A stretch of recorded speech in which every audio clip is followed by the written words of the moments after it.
VOD watchers. We are just about to start reading Volume 3 of Dot Hack Another Birth, with the subtitle the same name as the same game, Outbreak. When last we left off, Akira and Kite and I think Mistral had just beaten the second or third wave from the Epitaph of Twilight, and shortly after they may have beaten Kubia, and thus, as a result, a lot of shit happened in the real world and in the game world. Whole servers went down. Either one single whole server went down. A big event happened at Akira's father's school where he works. It's on the news. She's praying for her dad's safety. And that's where the last book leaves off. So, I'm gonna pause the spoofy music.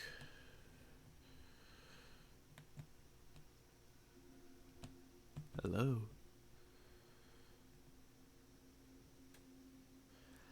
Ladybug. There we go. You can move, but you know you are my ladybug. Oh, it's such a good song. All right. That should be low enough.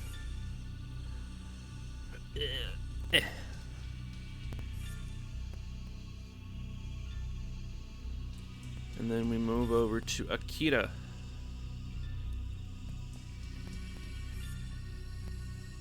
Yeah, no. Go up, stupid. Okay. The beginning chapter with no name, I don't think. Oh, never mind. It's called After the Network Crisis. They're just not numbered. Okay. But might as well, before I even start reading, I'm going to go ahead and open my energy drink. It's kiwi guava. Celsius brand kiwi guava. Alright, not sponsored. I clicked the remote again and again, channel surfing for any kind of news. One station showed a live helicopter feed of a fire that engulfed a large section of Kawasaki Industrial Park. On another station, newscasters were talking about the power outage that had knocked out traffic signals, resulting in a flurry of traffic accidents.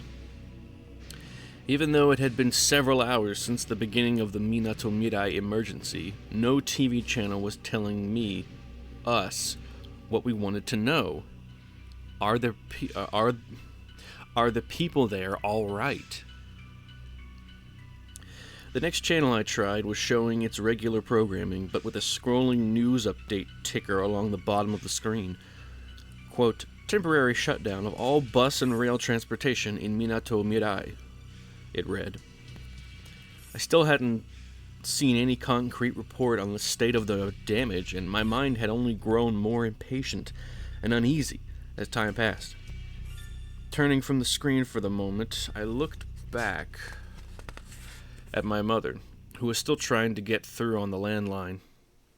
For you youngsters out there, a landline? A landline is the home phone. Connected to a line that went in the ground and connected to it's a line that was connected to the telephone pole or the power pole nowadays. Anyway, between dialing attempts and the inevitable busy signals that were all she got for her trouble, she fretted over the deluge of sketchy reports every television channel was more than happy to dish out. Frustrated, I set the remote on the floor and leaned back on the sofa. As vague as the information we were getting from broadcast TV and radio was, they were the only reliable source we had. The landline phone wasn't working well, circuits were scrambled, so it was hard to get through, and anytime Mom actually got through to someone, the connection dropped after just seconds. As for my cell phone, when I'd tried it a couple of times before, I hadn't been able to get a signal. Our internet connection was working alright, but the news sites had become a breeding ground for rumors that international cyber terrorism had caused this crisis, or that there were urban guerrillas. God damn it.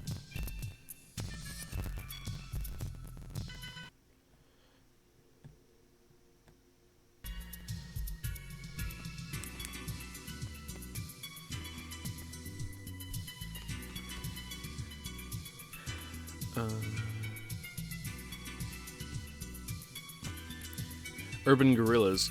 It was impossible to judge what was true and what was just speculation. I wonder if Dad's okay, she thinks. Next to me, my little brother Kota looked worriedly back and forth from me and Mom to the TV. "It's all right," I said, smiling and squeezing his hand. He gave a half smile in response, as if he wasn't quite sure whether to believe me. I stood up and walked up the stairs to my room to try my cell phone again. I'd left it there after giving up the time before, and it was cool to the touch when I picked it up. Glancing at the window, I saw that the sky was beginning to darken. Far off in the distance, I heard faint sirens start up, sending a chill down my spine. I went back to the living room, and seeing that my phone was getting a signal, dialed Miho's number. I remembered hearing that she had a lot of friends who hung out in Minato Mirai, and I thought she might be able to give me some idea what was going on there. But that faint hope was soon faded. I couldn't get through to her. Not even voicemail was working. I just hope he hasn't gotten caught up in it, she thought to herself. We hadn't had any word from our news of Dad. We hadn't had any word from or news of Dad. And with only rumors to go by, all we could do as a family was wait and hope for the best. The sun set, and the curtain of night fell. As time wore on, a few more details started trickling out to the news stations. A provisional clinic had apparently been set up in front of Sakuragicho station in the Minato Mirai district. Every hospital in the area was reportedly overflowing with the injured. The hour grew later and later, and the ticking of the wall clock was getting painfully louder. My cell phone still would not connect. Whatever had happened in Minato Mirai, I wanted to be able to think that Dad was all right. I ached for some kind of indication that he hadn't been involved at all. I don't care who, but somebody please tell me he's all right, she thought to herself. As I sat there worrying in front of the TV, Mom sat down beside me. "I managed to get through to one of the other teachers at his school," she said. "He promised he'd contact me if he found anything out. All we can do now is wait." I nodded. "Yeah."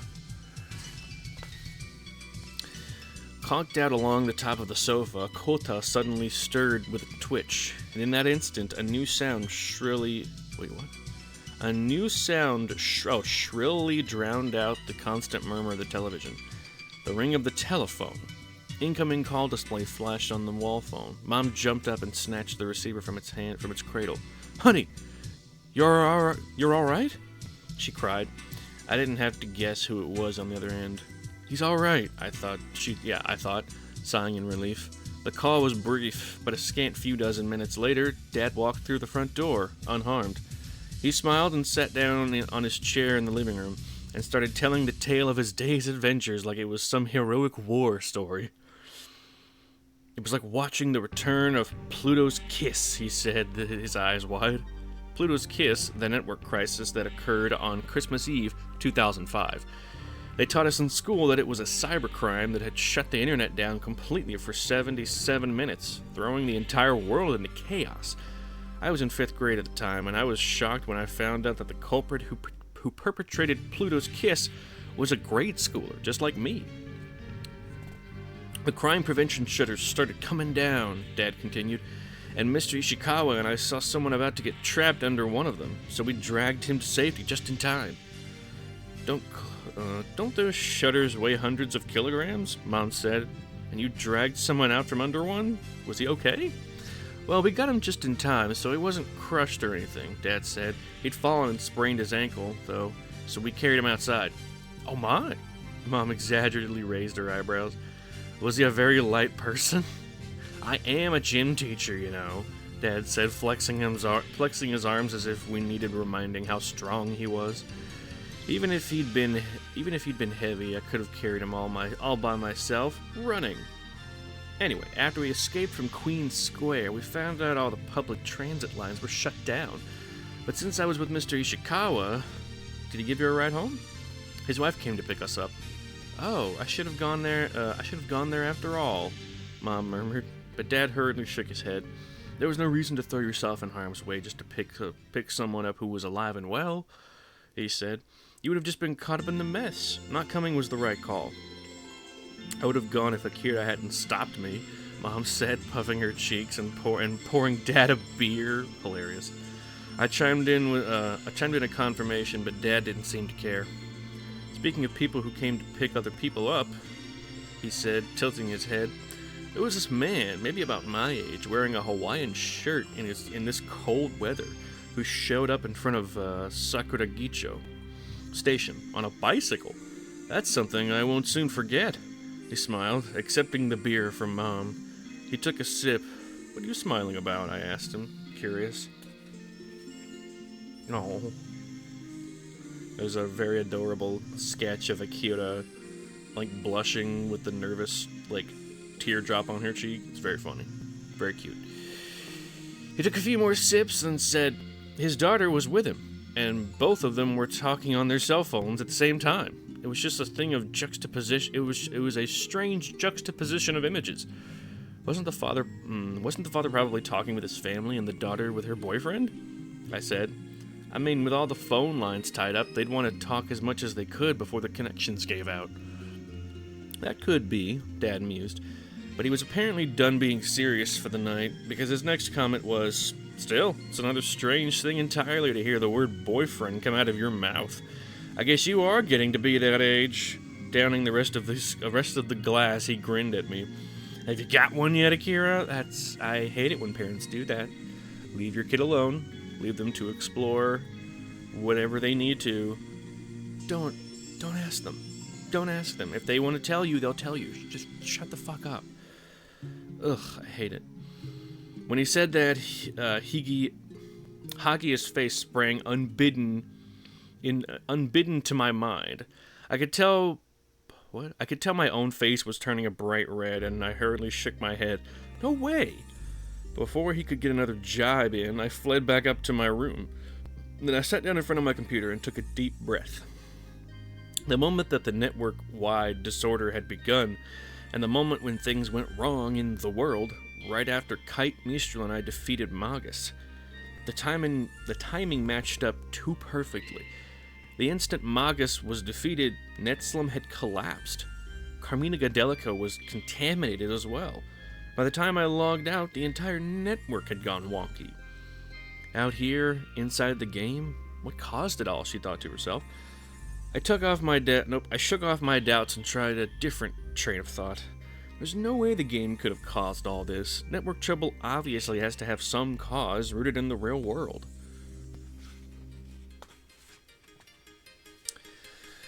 Still, my heart felt like lead. There was some small part of me that just couldn't definitively say that the game wasn't responsible. It was after we defeated Magus and the net lost it was after we defeated Magus that the net lost connectivity.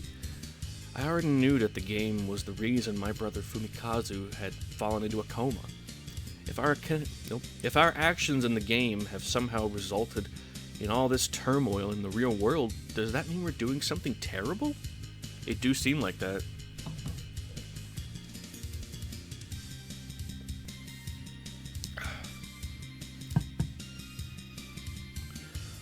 The seed of that doubt sprouted into anxiety.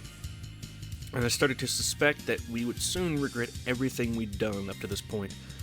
With clammy fingers, I started up the computer. I wanted to talk to Kite right away. I wanted him to tell me that what we were doing was right.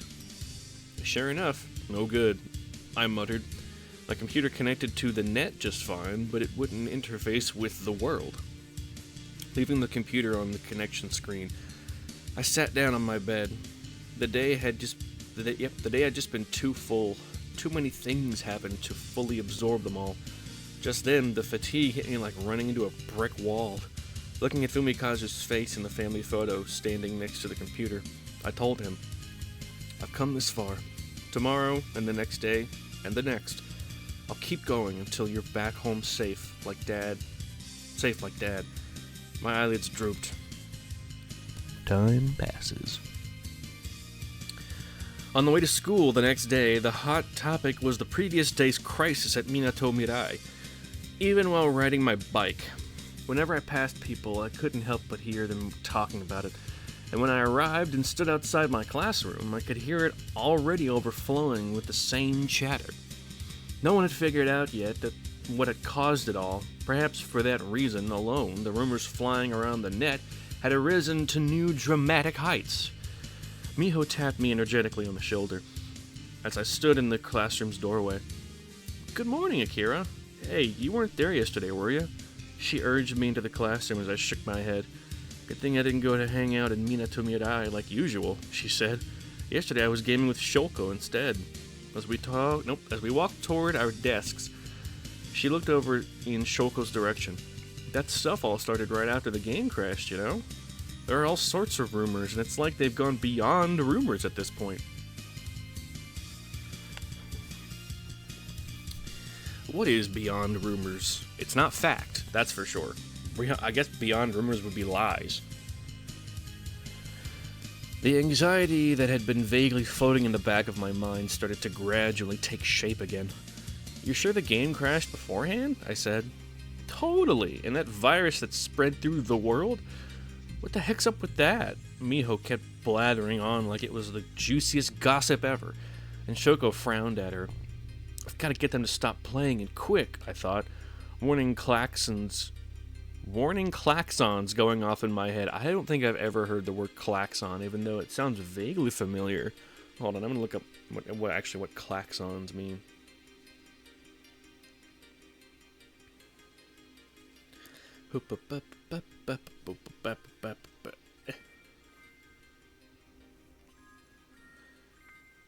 Define. Klaxon. A kind of loud horn formerly used in motor vehicles. Oh. Okay. So it's like warning sirens instead of warning sirens, it's warning klaxons. That's so silly. Speaking of silly.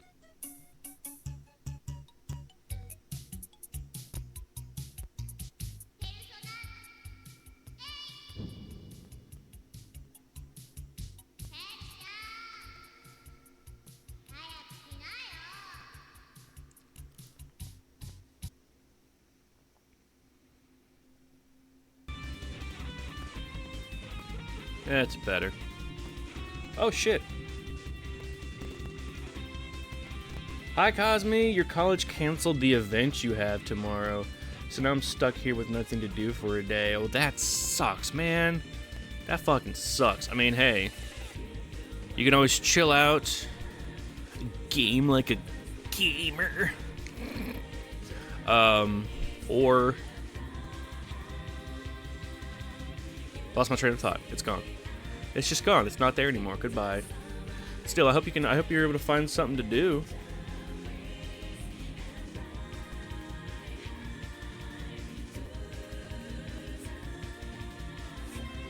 Also, let me know if the audio is too loud, if the music is too loud. I still can't tell.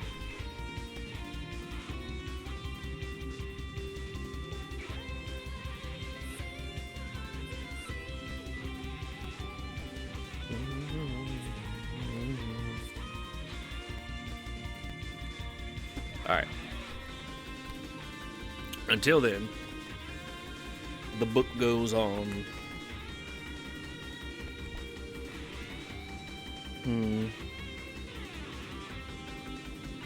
Anyway.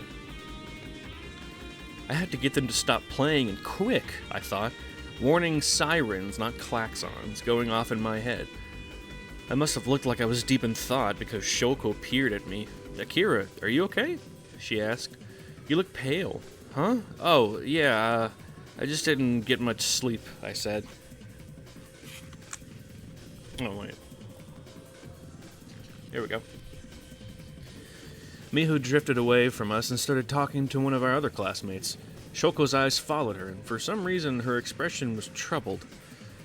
Time passes. When I got home, I immediately checked my email. Nothing from Miho or Shoko, who had both been logged in at the time. Was everyone else alright, though? Chimney, Nova, Natsume, were they all as unaffected? I was worried about them, so I sent out a message. I didn't want to alarm anyone even more, though, so I made it sound casual. Not even Chimney, who usually responded immediately, emailed me back. What gives? She thought to herself. Tired of waiting to hear from them, I opened the BBS. It was overflowing with posts relating to the disturbance in the game, the epitaph of Twilight, and databug sightings. Then my eyes halted on one thread.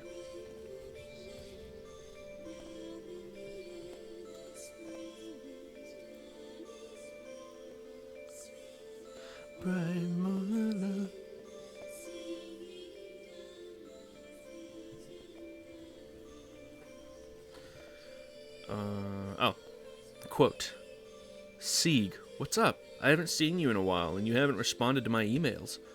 Sieg. Oh, end quote. Sieg.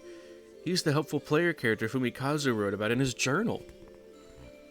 Both Alf and Sieg. But they had been caught up in this like Fumikazu... No, wait. Had they been caught up in this like Fumikazu was? Maybe they saw the danger signs for what they were and quit playing right away. My computer made the new email sound, so I switched back to see what it was. An email from CC Corp, offering the opinion that the hacker Helba was responsible for the recent problems in the game. That's a lie, I said out loud. That rotten pig-headed... No matter what he thinks, her personality, he should know Helba wouldn't do something like this. Is CC Corp just trying to cast off the blame? Yes, they are. The email headers indicated that it had been sent to all users of the world, so that meant Kite had gotten it too. What will he think about this? I returned to the email I had contemplated sending to Kite the day before. Quote, There's lots of things I don't understand, but I'm sure it'll all work out. No one's been responding to my messages, but in spite of it all, I seem to have come through this all right so far. Please contact me anytime. Once the message was confirmed sent, I logged into the world. For the moment, my disgust at Leos' ignorance outweighed my anxiety. Time passes. The instant I warped into Carmina Gadelica. That would be... this one.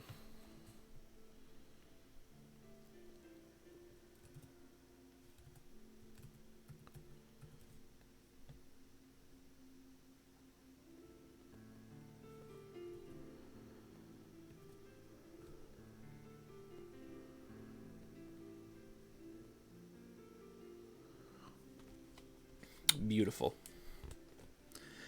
The instant I warped into Carmina Gadelica, I spotted Kite. He didn't notice me, but trudged dejectedly along. His shoulders slumped. I'd never seen him like this before. No matter what situation he was in, he'd always moved nimbly and confidently.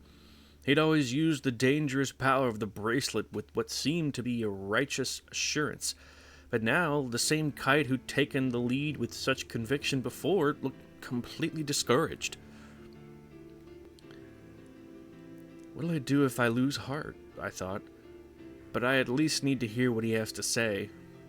Hey, I called out to him, trying to make my voice sound as cheerful as always. I just sent you an email, did you get it? Kite slowly glanced in my direction. No, not yet, he said. Oh, okay, I said, keeping up the act as I approached him. Well, it wasn't really anything important. Hey, he said in a worried tone, his eyes downcast. I replied, trying to sound casual. I just don't know anymore. His eyes briefly rose to meet mine, but then glanced away again. I just don't know if what we're doing is the right thing to do. Staring into the middle distance, Kite suddenly looked very frail. Are you kidding me? I burst out. It's sort of late to change your mind now. Yeah, but... The timid way he was speaking, how he'd avert his eyes and fall silent, reminded me of how Fumikazu had acted when he was little, and my heart ached. Like I would have done with my little brother back then, I peered into his face. You know, you can tell me, I said. I'm here to listen, so spit it out already. God damn it.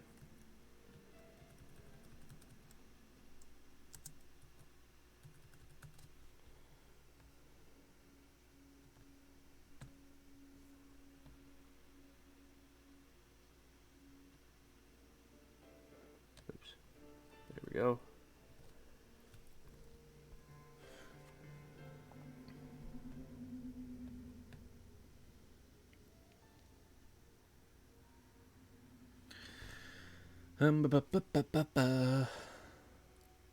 Normally, whenever I acted tough like that, Kite would smile. I almost dared hope for the same response now. But Kite just looked away and said, God damn it, why the fuck does the music have to be so inconsistent?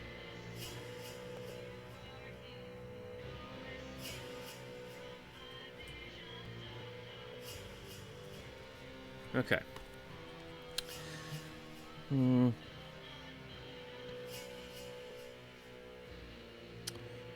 But Kite just looked away and said, I'm starting to realize that every time we jump into action, something awful happens.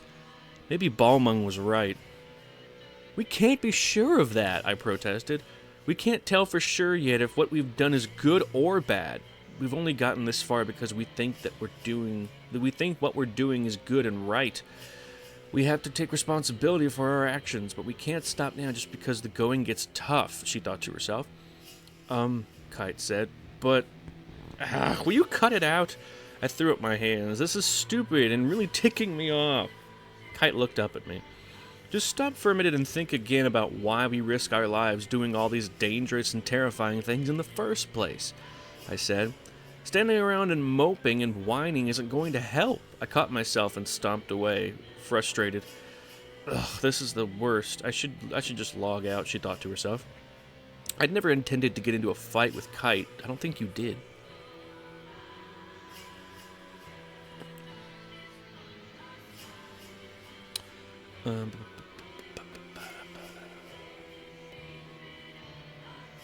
All I wanted to do was encourage him. Why did it turn out like this? Our signals just kept getting crossed. Kite was the one person I didn't want to lose his way. After I logged out, I was immediately filled with regret about what had happened. I hadn't been at all open with Kite. I hadn't told him a single thing. Despite my reluctance to share my own feelings with him, I'd told him off. Even though I was the one person in the world who should have understood the weight he felt, pressing down on his shoulders, I shouted at him. Why? Because I was the only thing about my own because I was only thinking about my own selfish concerns. But Kite was as human as I was. No doubt he had his own worries as well. I've got no right to shout at him, I told the computer screen in front of me. But it only stared back, and I couldn't bring myself to log back in. Hang on, itchy.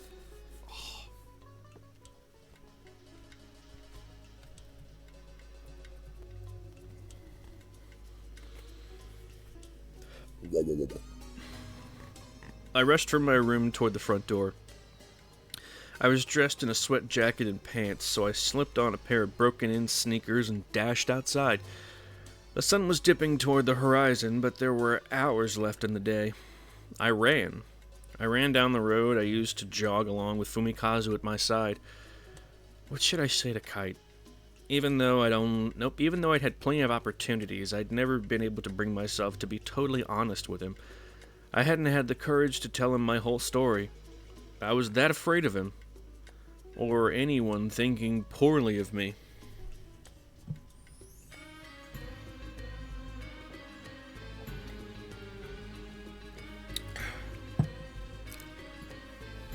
Delicious.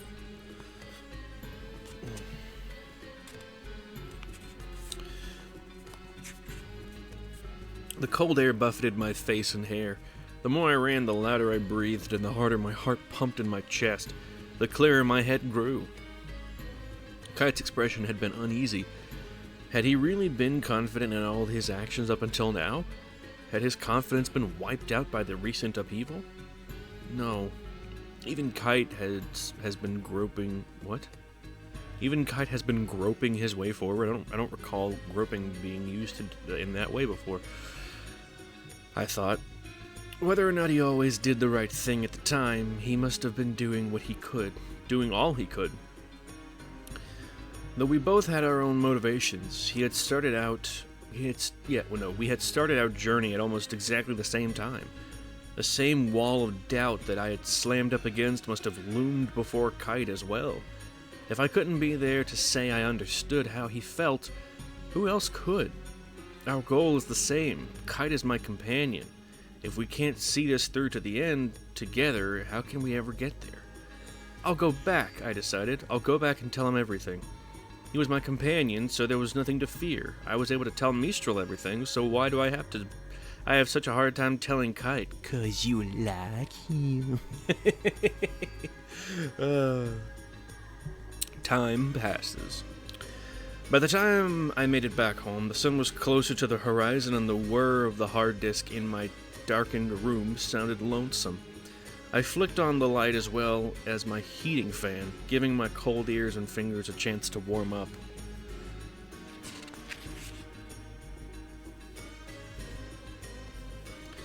As I sat down at the desk, I noticed the email indicator flashing a message from Mistral. Hello, star.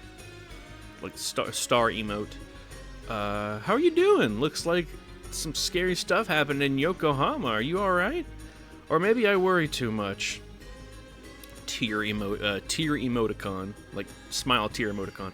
Actually, there's something I want to talk to you about. I told Kite in-game, but I think that with you, it's best we meet in person to discuss it. I live in Omiya, so I don't think meeting up should be too difficult. If you take the Shonen liner, it's only about an hour away. It's direct to Yokohama, so is it okay if we meet? In any case, I'll give you my real-world contact info. Musical note. If you could contact me at this new address from now on, that'd be a lifesaver. Capital O _ capital O. I love how cute Mistral is. And we bout to see the real Mistral in person. She's so cute. The message had just recently arrived. I looked up at the wall clock, and Mistral's emails usually arrived earlier or much later than this. I didn't know what to think about the message from her at this time of day, and usually she'd refer to me as Black Rose or Troubled High School Girl. But not this time. She all of a sudden wants to meet me. What the heck must have happened? Oh, it's something interesting, alright. She's a housewife, she stays home all the time. I figured giving Mistral my contact info would be no problem. I'd already been wanting to meet her sometime to talk with her and thank her for supporting me. But at a time like this, if I replied now, would she respond quickly? I also had a lot of things I wanted to talk to her about. My fight with Kite, but also how I thought this might be my chance to finally tell him everything. And about how my father got caught up in the mess in Minato Mirai. This email, I suddenly realize, reads like Mistral's not going to be coming back to the world. Oh? I did want to see her, but would now, while so much was going on, be the best time? What I really wanted to do was wait until things had calmed down a bit. But after fretting for a little while, I sent her my cell phone number and cell email address. Time passes. The church was as I remembered it. It was the second time I'd been there, and this time I dared to come alone instead of with Kite. But I hoped to see him there soon. I'd sent him an email asking to meet, and I didn't hesitate to suggest we rendezvous in the first field we'd gone to when we started adventuring together. The place where Fumikazu was attacked, the place where Kite first used that bracelet of his, standing there all alone, I felt it was a somehow melancholy yet tranquil place. It was okay. I do love the look of that church, now that I think about it.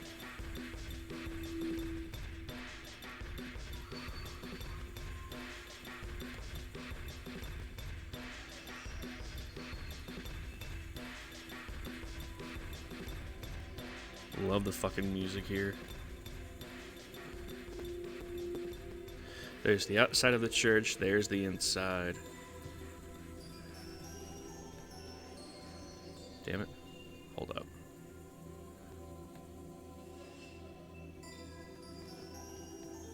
There we go. Ignore the character in white. They are not part of this. But yeah, the church generally looks like that.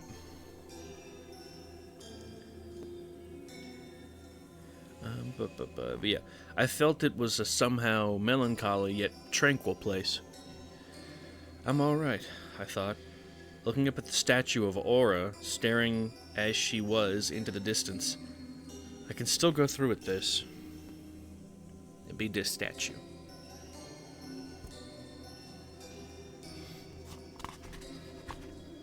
Yeah, I can't. I can still go through with this. Footsteps approached from behind me. I turned slowly around to see the friendly face I'd expected. Kite looked at me worriedly. I drew in a heavy breath. I'm not wimping out this time, she thought to herself. I wanted to focus my will and finally tell him. I didn't want any more distractions, so I'd set the face mount display goggles to first-person view. Oh, that's cute. Returning my gaze to the Aura statue, I slowly spoke up. I slowly spoke up. There's something I want you to know. My brother fell unconscious here. The only response was a shocked silence. I never told you, I said, drawing in another deep breath, because I never found the right time. I'm sorry. Another silence followed, so I plowed on. Remember the first time I met you, when I forced you to come here? Yeah. Well, I said, I wanted to see what had happened here with my own eyes, but I was too frightened to come here by myself. So I invited you. It's not like I have... What? So I invited you... She thought she's thinking this to herself. So I invited you. It's not like I could have come with just anyone. But with you, I was able to. She thinks to herself. I swallowed. I still feel that way. I'm very scared, but... I turned back toward Kite. Come on, I urged myself. You've already decided to come out and tell him. I stared fixedly at his eyes. I wouldn't have gotten this far without you, I let out. So what am I going to do if even you start doubting yourself? Kite didn't open his mouth, but he held my gaze. How am I supposed to cope? I croaked. Does a big sister have to be happy and strong all the time? I want to... My last words quavered, and everything I had stored up inside for so long started spilling over. My view of the FMD distorted. Don't cry, I chided myself, but the tears slid down my cheeks. Even though there was no way Kite could see them, I turned my face away from him, so he wouldn't know about... But somehow he figured it out anyway. Black Rose, he said. Please don't cry. I was causing him to worry again. Get a grip, she thought to herself. What do you mean? I'm not crying. Someone put tears on my pillow. You can't even see my face, so don't go making assumptions. Just like the time we'd first met in Mak Anu, I talked on, and Kite just stood there dumbly. He let out a long sigh. There you go again, I said. How typical. I made Black Rose smile and turned to look back at Kite. You always clam up when you should be talking. Kite looked up at me when he spoke, It was apologetically. Yeah, I'm sorry. I was wrong to think that I was the only one trying to do something about Orca and this disaster. I'm not. Now I know. Kite looked up into space. I'm not the only one. We all want to bring this horrible mess to a close. Yeah. You're not alone. I'm sorry for dumping everything on your shoulders before now, she thinks to herself. Oh yeah, but I didn't say it. Now what can we do about this situation? Kite asked, then answered his own question. It's simple. We've got to do what we think is right. That's the only way we can move forward.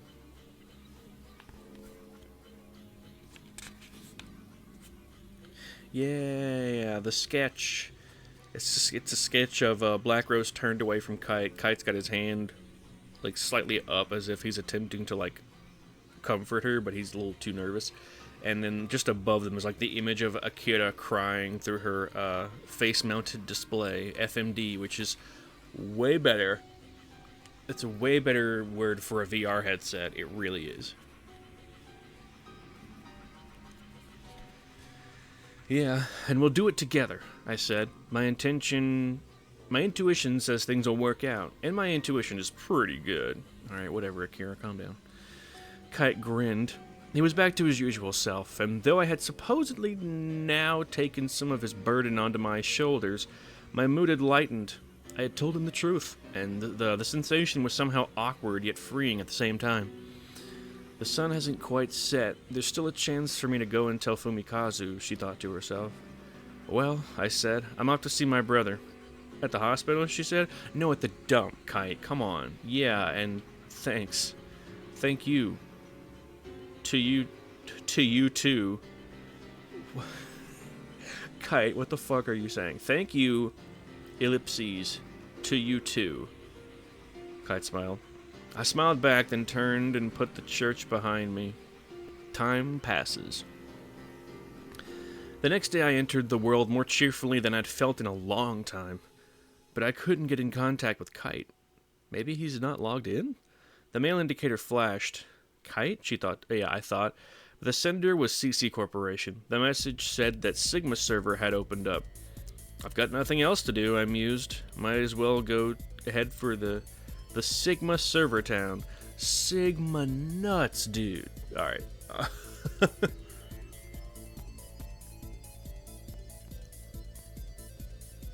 And the Sigma nuts server is right here.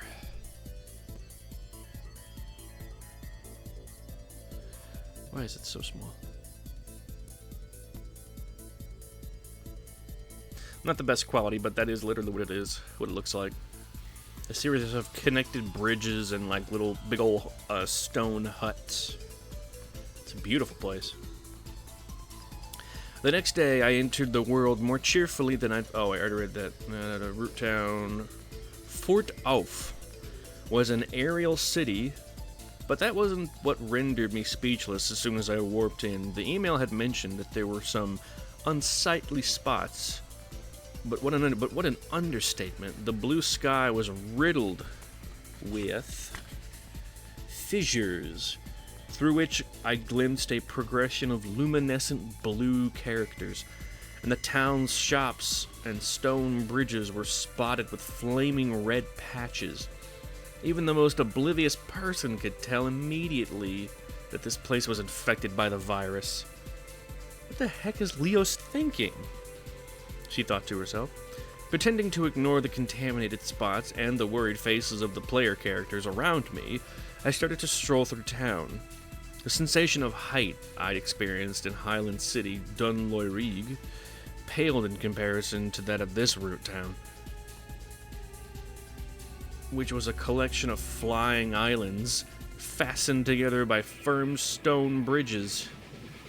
Instead of looking down, I tried to focus on the few stubby round trees that stuck out from between the clustered buildings, giving a slight illusion of terra firma.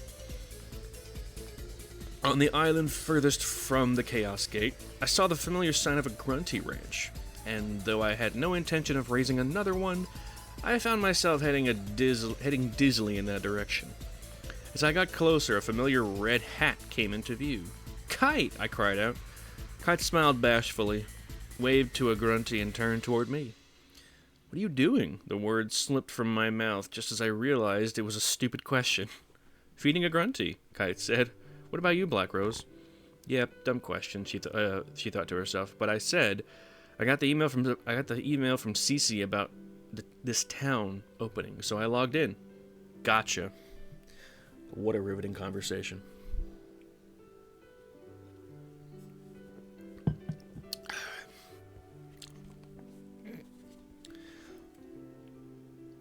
Okay. We wandered around the town aimlessly and wordlessly.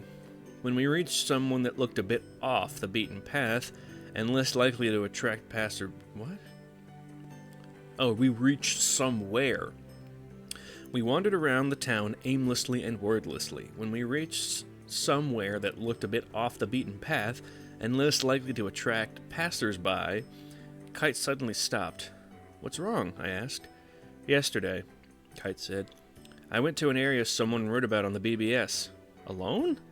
"Yeah, since you were going to the hospital." I hadn't noticed the BBS post Kite described to me. It mentioned an area with a strange room somewhere Orca had supposedly gone, and what was supposed to be found there. So was it there?" I asked. "The room?" "Yeah, that or more epitaph fragments." "Both," Kite said. "And I also found an item called Harold's Note." "Harold?" I said, musing. "Oh yeah, didn't the old man in Netslum mention his name?" Kite nodded.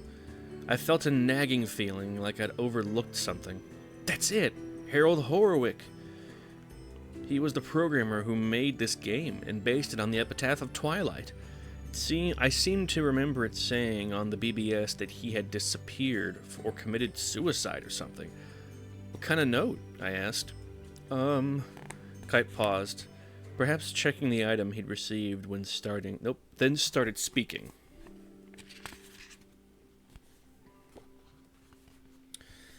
This is a quote from the note. "Humans have physical limits, but the AI has no limits to growth." AI is as in like an actual intelligence. Not like the shove in shit out and whatnot, so not that.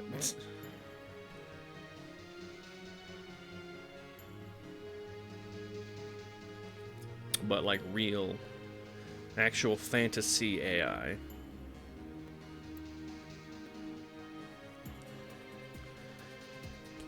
Okay.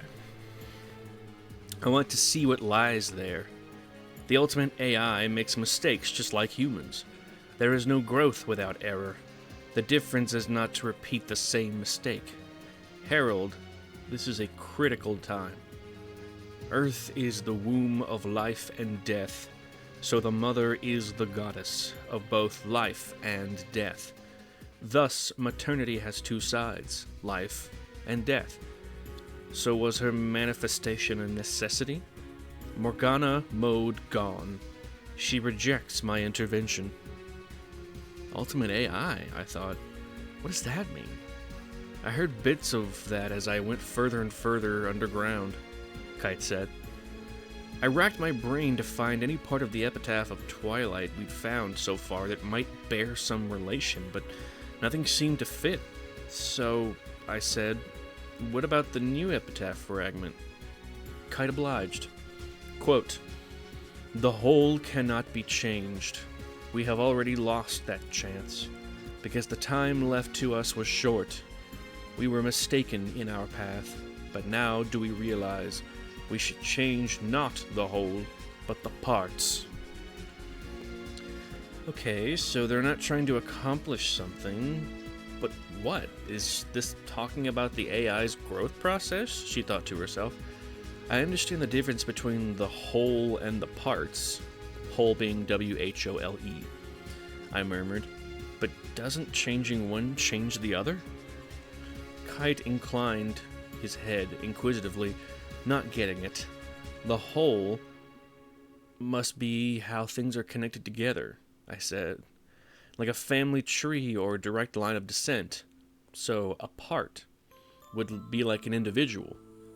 I guess so, Kite said. All this was about changing. I shook my head. Somehow this one feels different from the other parts of the epitaph we've seen. Yeah, Kite nodded. Everything before this one seemed like a story. Pondering this, we returned to the Chaos Gate in silence. Standing there in front of it was someone we hadn't at all expected to see. Wiseman. What's he doing here in a place like this? Did he also come to check out the state of this town? She thought to herself. I put on a cheerful face. Hi, I cried, walking up to Wiseman. Look at the cheeseman go.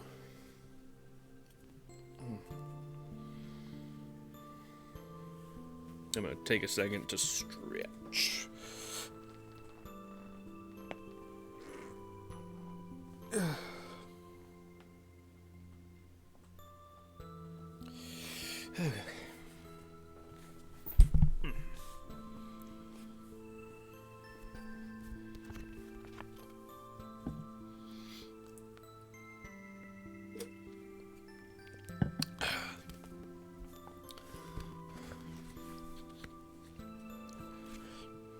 I'm going to move my mic for a little bit.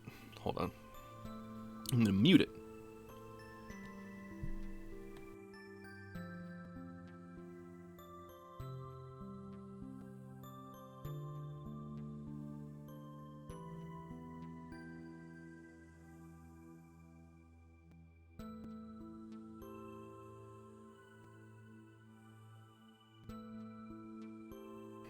All right.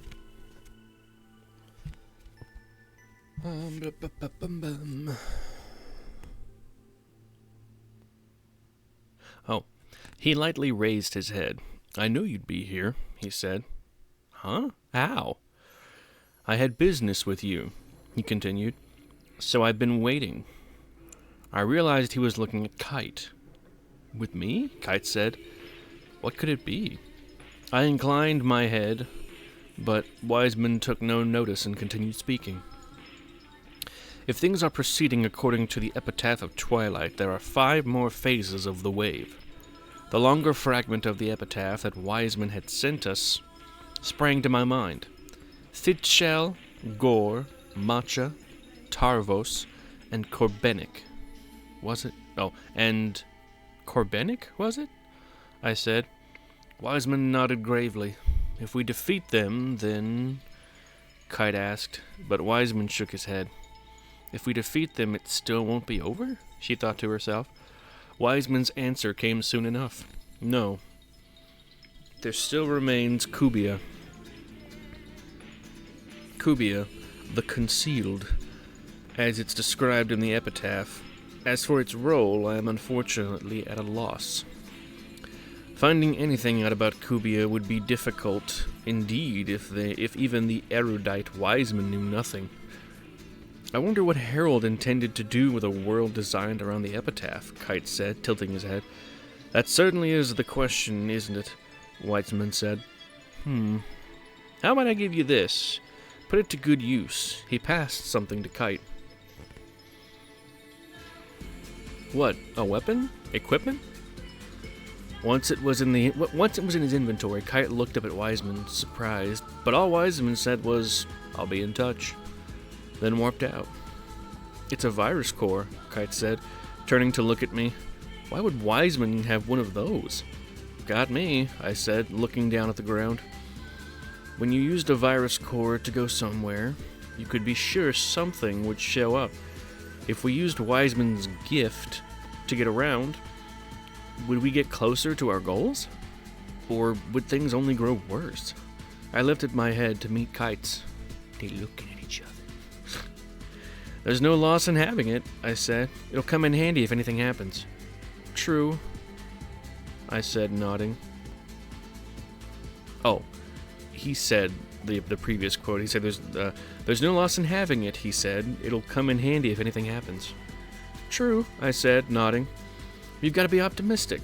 He paused, then said, Well, it's late. I've got to get going. Okay. See ya. Kite smiled at me, then warped out. I was left alone there in Fort Oaf. That's right, I thought. We all want to do what we can to put an end to this stuff as soon as possible.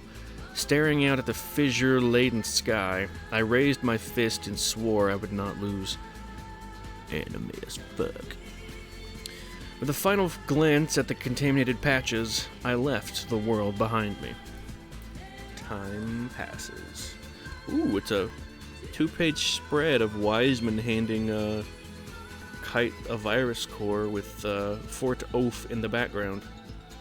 By the way, Oaf spelled O-U-P-H, so I'm assuming it's German, maybe. Fort Oaf.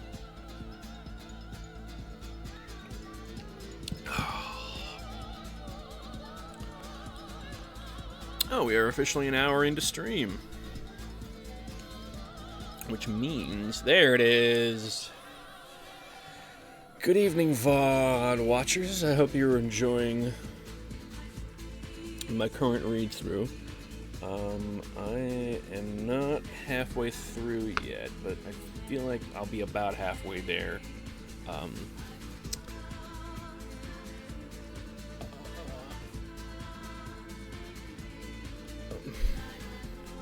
can't think.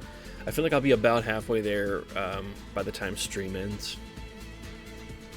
I think that's what I meant to say. I'm not quite sure. Oh, goodness.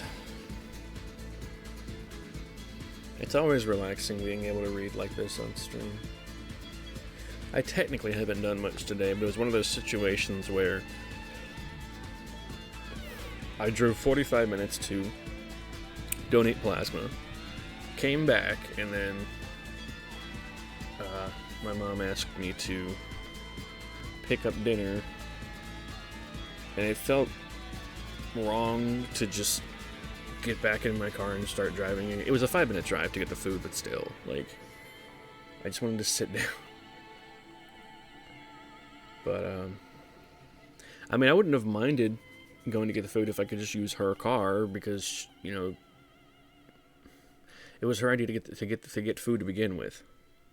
And it felt like a waste of gas just to drive 5 minutes after having driven over at around 90 minutes round trip to and from the plasma donation place. I don't know. Just trying to let my gas last as long as I possibly can.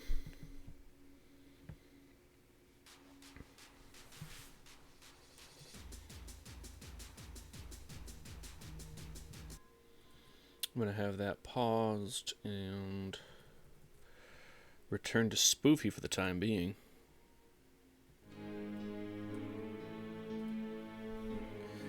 For about 45 seconds. Oh, goodness.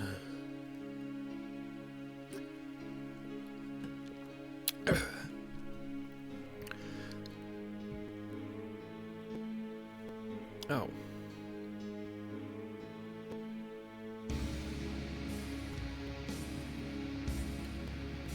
By the way, those are the 3 main characters for Dot Hexine. There's Tsukasa, I cannot remember her name. I think it's Minuri or something like that, but it's not Black Rose. It's just another heavy blade that looks like that.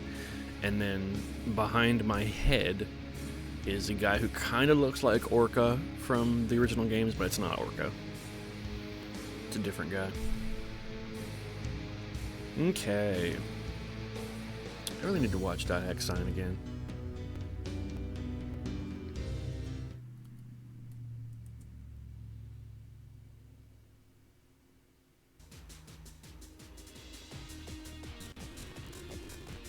Oh, come on.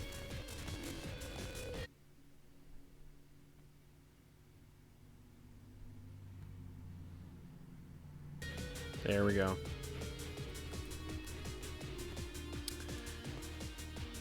Let's see.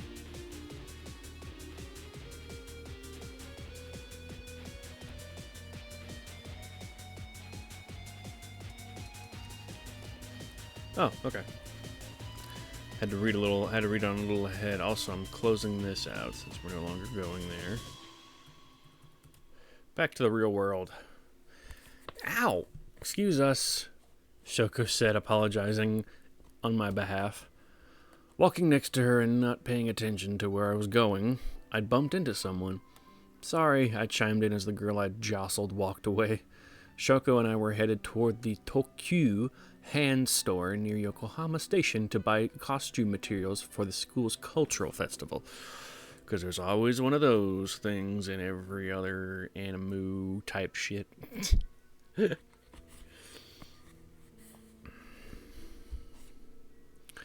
Akira, are you feeling alright? Shoko maneuvered us out of the crowd and peered into my face. I'm fine, I said. I was just spacing out. Shoko's shoulders slumped.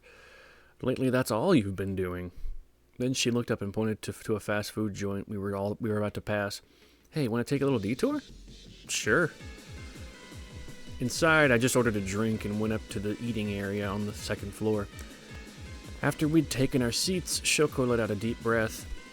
I might be acting weird, I teased. But aren't you too, Shoko? Work got you down? Shoko stared at her cup and wordlessly shook her head.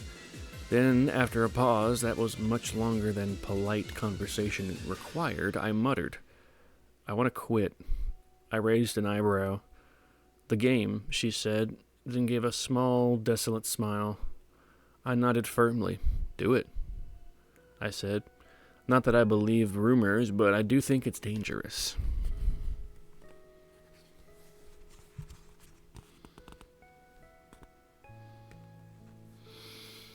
She shifted her tray back and forth. But what should I say to Yuji?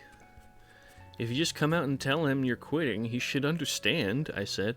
There's more than enough weird rumors about the world flying around.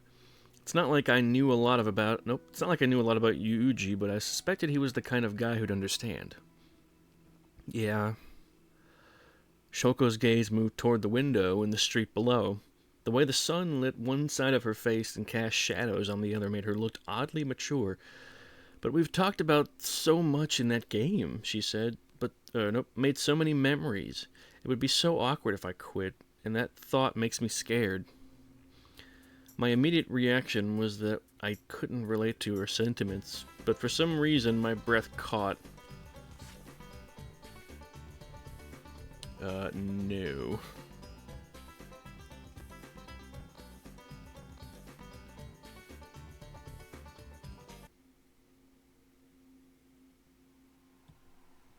Okay, there we go. Is this what? Weird live recordings or something? That's weird. Weird things are weird happening weird. Okay.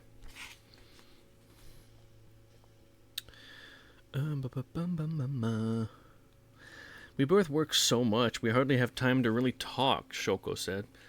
This might sound weird to you, but I feel like if I quit, I'll sever my best connection to him. In the pause that followed, I must have been wearing a strange expression, because Shoko turned back and said, Stop that, don't you make that face too, Akira. I coughed and looked away. Yeah, well, I'll tell him, she said with a forced cheerfulness in order to break the unpleasant atmosphere that had been building. Besides, they say that there are people who've fallen into comas playing the game, and She paused and her face clouded. Wait. And in that instant, my gaze fell. Even though my reluctance might only confirm her suspicions, there was absolutely no way I could bring myself to look Shoko in the eye. Fumikazu, she continued. He played the game, didn't he? My mouth would not open. I only connected the chain of events after reading Fumikazu's diary, so there's no way someone who actually met him online wouldn't be able to do the same, right? He's in the hospital because, Shoko said slowly, and that's why you told me to quit? What should I say? How can I answer that, she thought to herself. Shoko had already said she was going to quit, so it should have been safe to just tell her, but no way, I said as cheerfully as I could. Is my smile convincing? If he were in a coma, what would you do, Shoko? What could I do? Anyway, I broke in. Anyway, I broke in. The game's not the reason he's in the coma. He's in the hospital. A lie. If it was the game, we knew it, and we knew it. Don't you think we'd be suing CC Corp for all they've got? Even if that were a real option, that wouldn't keep me from doing everything in my power to. Hey, if we get back late, they'll know we took a detour. So let's hurry and do the shopping. Before Shoko could respond, I hurriedly stood up and turned from the table. I didn't want to involve her. I had a feeling if we talked about it any longer, I'd end up telling her everything, and that she'd offer to help out, and I was afraid of where that would lead. Yeah, okay, Shoko said slowly. As she stood up to join me, the cell phone in my skirt pocket started vibrating. I snatched it. Oh, fucking shit.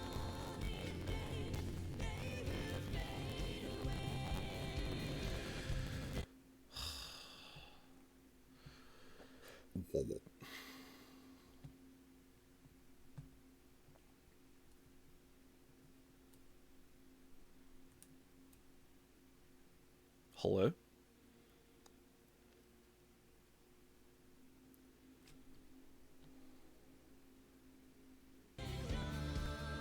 Oh, fucking...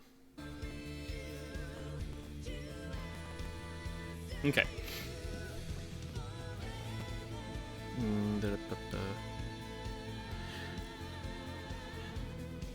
Yeah, okay, Shoko said slowly. As she stood up to join me, the cell phone in my skirt pocket started vibrating. I snatched it out and looked at the screen. A new email was coming in. I stopped in the middle of the shop and opened the message. Subject: This is Mistral. It's the baby. It's the baby. I love her. Quote: Hello, once again. Nice to meet you. I'm Mayumi Kurokawa, aka Mistral.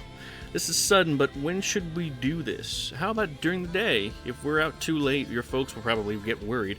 So if there's a day that's good for you, please let me know. I'm a willful housewife and can go out any time during the day, so don't worry about me. Willful. I like that. Willful housewife. What the heck? Akira, what is it? Shoko came up behind me and I shoved the phone back into my pocket. Nothing. But as I answered her, I couldn't completely quell a strange uneasiness. End of chapter. The next chapter is entitled, She Became Complicated. Hilarious. At first, I didn't think it was her. It was a day off in Yokohama's Chinatown. The entrance, known as Zenrinman, was jam-packed with tourists. I spotted her waving wildly from the crowd, but it took me several seconds before I realized I was the one she was waving at. I nervously approached and greeted her. Miss Mistral? I said. Nice to meet you. Hello, she said it with a soft smile, offering her hand. She was short, with long, glossy black hair piled up on top of her head. A young woman of light complexion, she wore thin glasses behind which were visible a distinct set of creased eyelids. Sorry about saying let's meet all of a sudden like this, she offered. Not at all. I apologize for making you come all this way, I said, all the while unable to take my eyes off of Miss Kurokawa's most obvious feature. Her belly. She preggy! Adorable. If I'd known about this, I would have been more than happy to be the one who made the long trip, she thought to herself. Before we got to this point, we'd emailed back and forth many times, telling as much about each other as words could express. Names, where we lived, our current life situations, why we started playing the world, things like that, and small talk of the kind shared by friends.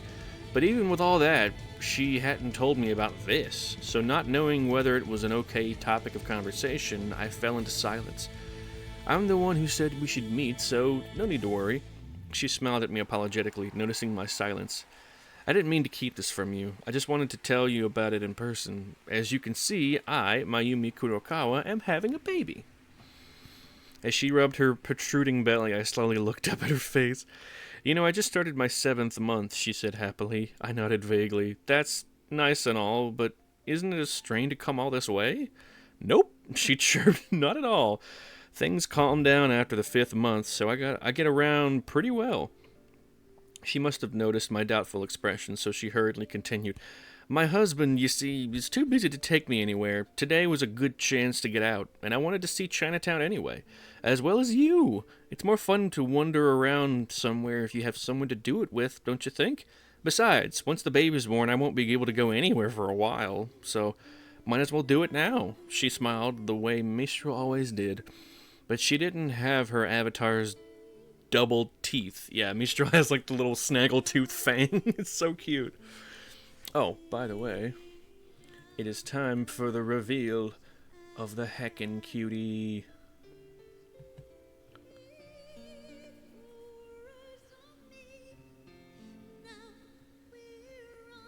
Baby, look at her. She's so cute. Oh, such a simple design, but it's like, I don't know. It always feels, it always feels like Mistral, even if the physical appearance is so different. The vibe is there.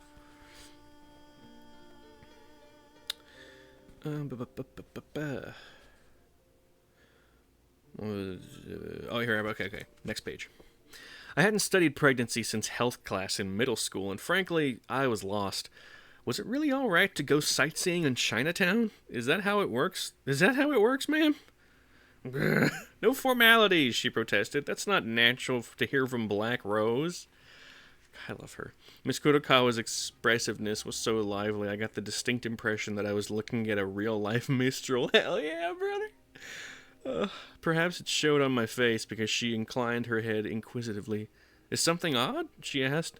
I just thought that you were acting just like Mistral. Just like. She laughed.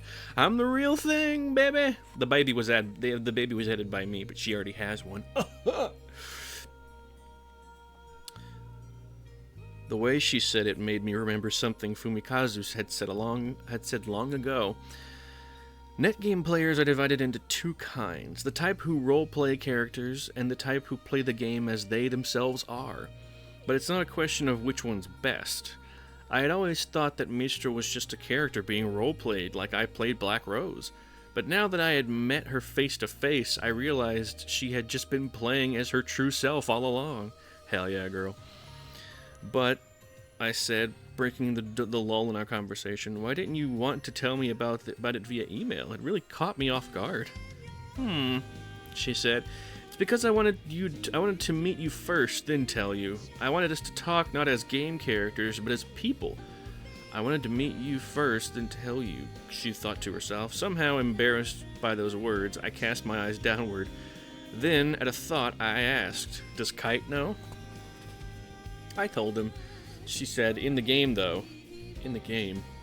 You didn't hear anything from him about it? Nah, I said. Kite's tough when it comes to things like that. I broke off. Am I starting to sound like her? She thought to herself.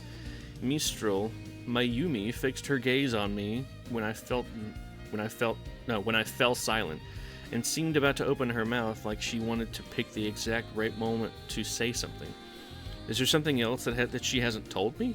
Unable to stand the awkward silence, I spoke up. Anyway, shall we do some sightseeing? The weather's nice, so we might as well stroll around. Sure thing, let's go.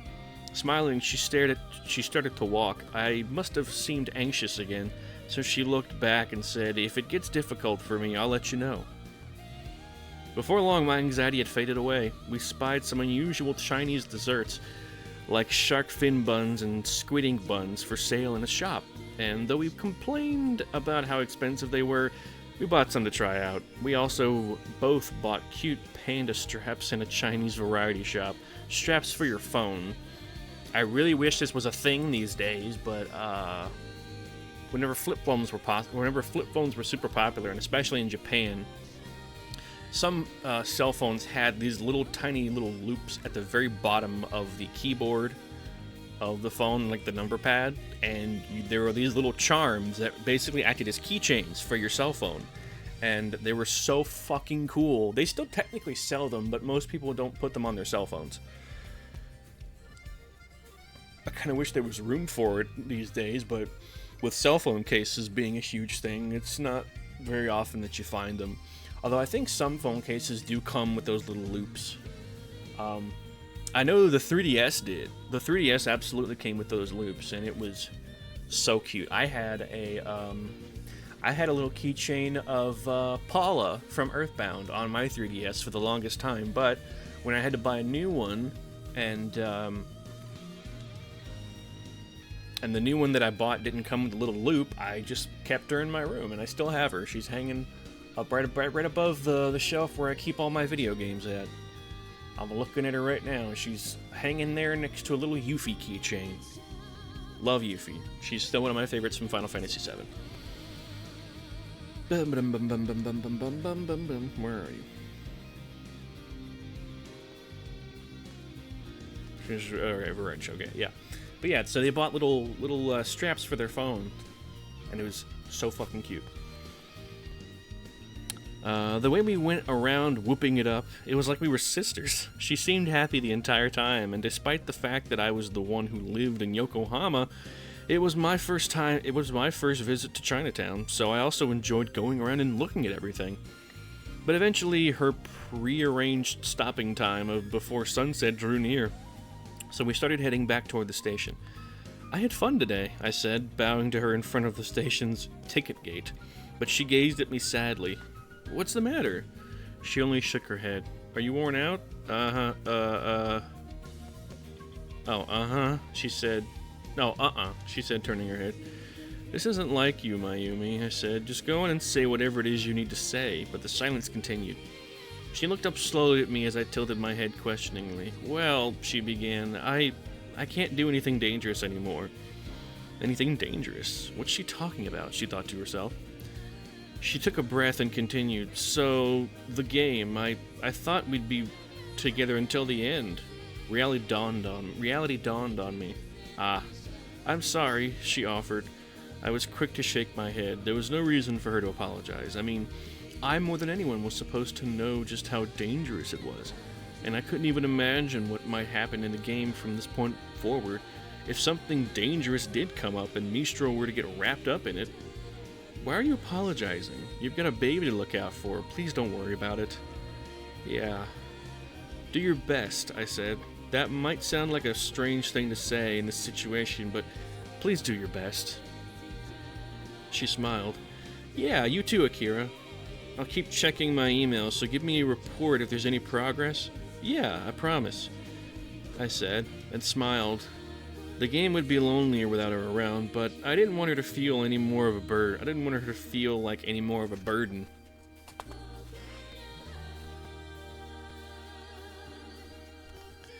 Okay then, she said. I'm off. Waving, she passed through the ticket gate, and I watched her retreating figure until she passed out of sight.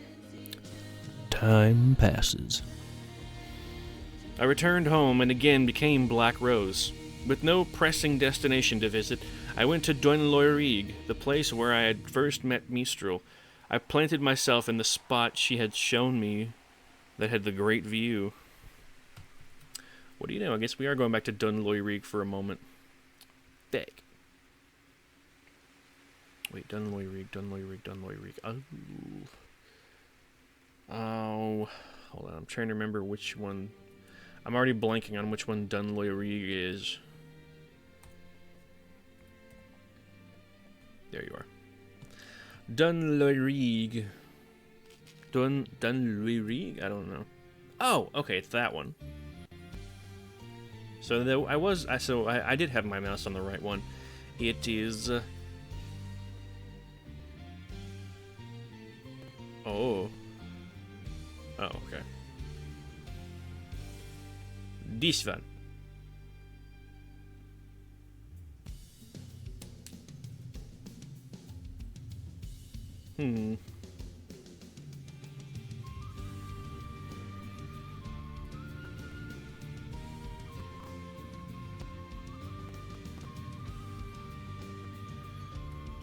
Spoilers, Greg. Alright. God, I need to watch that again. I don't remember that part at all. Alright. I returned home and again became Black Rose. With no pressing destination to visit, I went to Dunloyrig, the place where I had first met Mistral. I planted myself in the spot, and she had shown me that I had the... Oh my god. about. I planted myself in the spot she had shown me that had the great view. The day I first met her had been the same day I had realized I was all alone in my tennis club. Meeting her that day had gone a long way towards soothing my feelings. Remembering how I'd felt back then, my eyes began to blur with tears. It was in truth only a couple of months past, but it felt like ages ago. When I had talked to Mistral here, she had listened quietly and attentively, and never asked me any unwelcome questions. What a relief that had been for me. If I hadn't met her, I would have hung on to my self-doubt and quite possibly never gotten the courage to tell anyone the reason why I kept coming to the world. I knew I shouldn't try to stop my comrades from bowing out, but to be honest, I felt uneasy about just Kite and myself fighting to the bitter end. Even so, neither Kite nor I were so irresponsible that we'd invite anyone to help who didn't fully comprehend the situation. For me, Mistral leaving was a severe blow to my spirits. It was just the two of us to begin with, so if we put our hearts into it, I tried giving voice to the words to lend him even more weight, but they only echoed hollowly. I fought down a sigh, but the moment I went to stand up, someone spoke from behind me. "Have you seen Mia?" When I turned around, there stood Elk. He looked like he was going to cry. Elk's such a baby boy. He big ol' baby. Well, not necessarily. In this version of him, he's a very tiny, tiny baby boy. There he is. Him, baby boy. Tiny, tiny, little baby boy. He's also the same class as the main character of .hack Sign. If anything, he looks like Tsukasa from .hack Sign looks like a recolored version of Elk, which is very strange because .hack Sign takes place before the original .hack games. It takes place before, sometimes during, and like there's a cameo of Kite, Black Rose, Orca, Balmung, and whatnot at the very end. Although, no way, I take that back. I think Balmung shows up every now and then to sort of do stuff. I can't remember. It has been at least 4 years since I watched it, and I have it on DVD, for God's sake. Oi, oi, oi. Oh man, that reminds me, I let my friend borrow that whole thing. Anyway, talking out loud. Where are you? Oh yeah. He looked like he was about to cry. No, I said. Have you tried emailing her? He sighed. Email gets returned. Returned? Maybe her address changed? If she changed it, she would have let me know. Elk hung his head. To be honest, I thought Mia was neither a regular player character nor non-player character. Am I the only one who was... Wait, what? Am I the only one who has the feeling she's something more like Aura or Skate than the others? You're not entirely wrong, Black Rose, Akira. Until just the other day, we were always together, Elk said dejectedly, and now she suddenly disappears, so I can't help but worry. The way he stood there with his head down reminded me of myself when I started playing the game, when I didn't know what to do, and was so anxious that I just wanted to cry. Want to look for her? I said. I'll help you. Elk looked up at me in surprise. You sure? I'm worried too, I confessed. I heard from Kite that she was acting strangely. Yeah! Oh, it's the full picture of that sketch of real-life Mistral that I showed y'all earlier. But this is a little expanded to show her in a subway system waving to Akira, who is on the left side.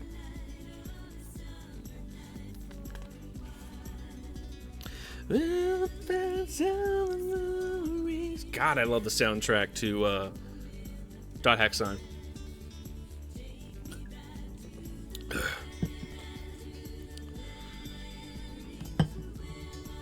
Okay, I'm trying to position myself to where I can comfortably hold the book and not spill my drink. And sit in a position that's comfortable and won't fuck up my spine. You know, that old chestnut. Okay.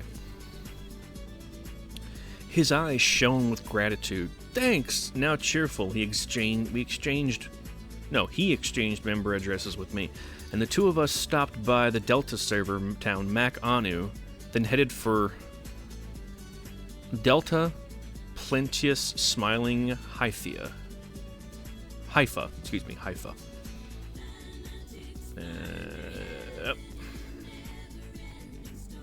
So this town.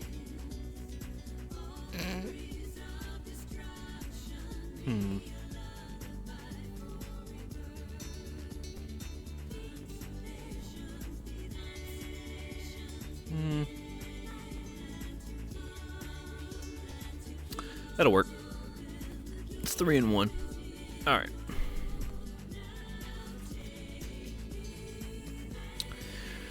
Anyway, Delta Plenteous Smiling Haifa.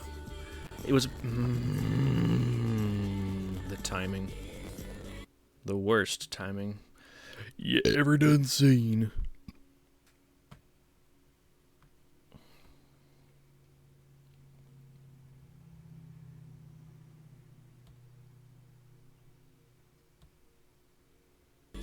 There we go. It was apparently an area Elk and Mia had hung out a lot in. Battle level 14? I queried. Yeah, Elk confirmed. Lower levels are easier to search in. At my questioning glance, he said, for aromatic grass. With the cryptic reply, he ran off toward the dungeon.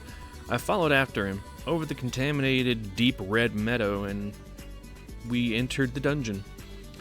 I wonder if there will be any data bugs here. At that thought, I halted in mid-stride. Elk looked at me curiously. Let's keep moving. Yeah, I said. I hope there aren't, she thought to herself. With that fervent wish, I tightly gripped my massive sword. Oh, here comes the fucking string of saying the phrase, I gripped my massive sword or my massive blade, like, a lot, and I don't know why. It's really silly. Like, it says it, like, though that phrase repeats to a noticeable degree. It's like, why do they say that so much? Every time a monster emerged from a magic portal, I felt a rush. If any of them were a data bug, the numeric level of the area would be meaningless. With the worst case scenario in mind, I used a speed charm item to temporarily increase my movement speed, so that I'd be able to run away if necessary. Fighting data bugs was dangerous in the first place, but without Kite around, it was downright impossible. Where are we? Oblivious to how anxious I was at his side, Elk steadily progressed along his familiar path. We searched every corner of every room, and even passages terminating in dead ends, but we were eventually forced to admit that Mia was nowhere to be found in this dungeon. She might be somewhere else in the field, Elk muttered, but we returned to Mac Anu. She wasn't in the dungeon. I was pretty sure she wasn't anywhere else in the field either. If email to her just bounces, could that mean she's quit the game entirely, she thought to herself.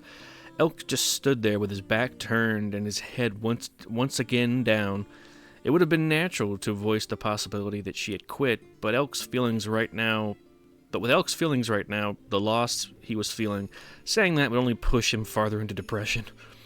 But hey, Elk, taking this all on yourself won't solve anything, she thought to herself. She wasn't in that area, I said, but hey, she might be somewhere else. Or maybe she's just logged out sometime. Maybe she's just logged out sometimes. So cheer up, will ya, Elk, she thought to herself. I'm leaving now, he suddenly whispered. Ah, I began, but before I could finish the thought, Elk logged out before my eyes. My hand, which had been reaching out for him, closed on empty air. Elk really gives off, like, autistic vibes. Like, the way he acts, and the way he speaks, and his mannerisms and stuff, like, it gives off some slight autistic vibes, like that unceremonious goodbye and whatnot. I don't know, it may also just be because he's upset, I can't quite tell. Although I knew that detaining him any longer would have accomplished nothing, I couldn't simply leave him be. Seeing him like that reminded me too much of when I'd lost Fumikazu. Eyes on me, now in the end.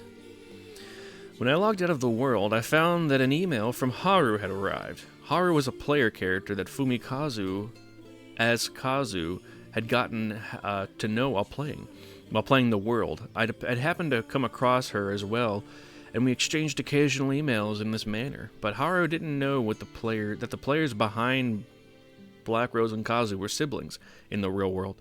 The only people in the world who knew that were Kite and Mistral. The email Haru had sent was an invitation to join a party. It also mentioned a thread on the BBS that she was concerned about. Closing the message, I looked through the recent BBS threads. Maybe it's this one? I said, peering at a likely candidate. It simply read, I don't know how to go adventuring, so could someone show me the basics? There wasn't any part of this message written by a player character named Ryoko Terajima that seemed especially concerning. But in her email message, Haru had written, if I were Kazu, I'm sure I'd go. With that in mind, there was no way I was going to sit back and do nothing, so I returned to the world once again. Time passes. From the Chaos Gate, I transferred to Fort Oaf. So, that'd be Zishvan.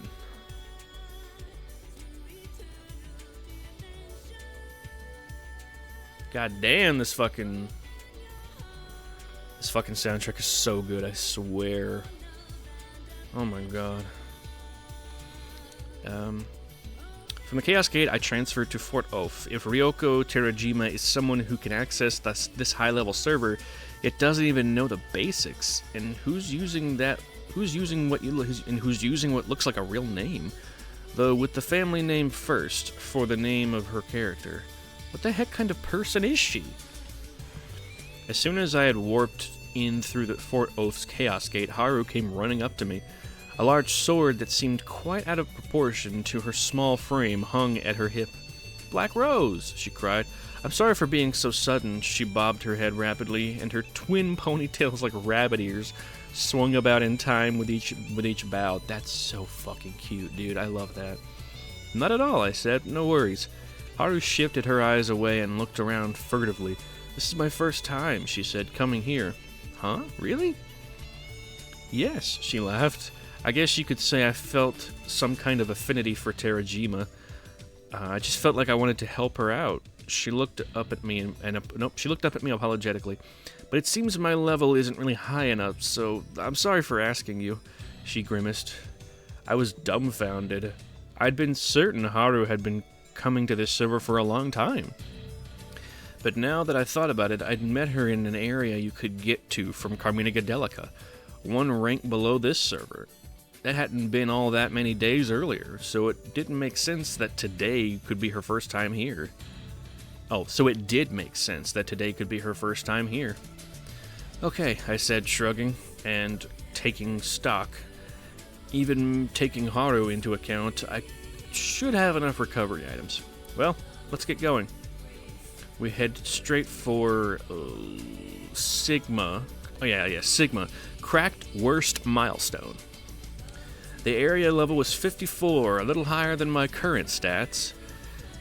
It was just right for me to level up in, but I had a feeling that having Haru along would make for a difficult time.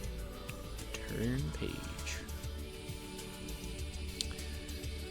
I can't back out now just because I don't like the keywords, or the area level's a little high, I muttered to myself, while staring at the completely black transfer screen. Even so, why'd she choose such creepy keywords? If all she wants to do is learn the ropes of adventuring, she could have chosen something else. This Ryoko Terajima seemed incomprehensible to me. The field at Sigma Cracked Worst Milestone was sure enough contaminated. It was a desert landscape that appeared to have burned spots. The virus had spread throughout all of the world. It would be no surprise now to encounter a data bug at any place, any time. There was no way I could let my guard down. I gripped my controller tightly. It said on the BBS that she'd be on floor B1 of the dungeon, right? Haru said, looking at me uneasily for confirmation. I realized I had stopped moving.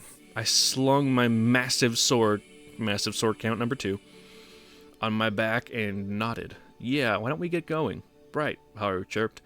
We headed for the dungeon, avoiding tripping as many magical portals as we could. Right after we entered it, we encountered another player character. Have you seen Ryoko Terajima? I came here because of her post, she said. No, we just got here ourselves, I replied. Okay, you read it too, he asked. Yes, Haru answered. And when she emerged from behind me. Oh, and when she emerged from behind me, she looked small and meek. Oh, baby. Seeing her, the other player chuckled. You too? Are you okay for this area?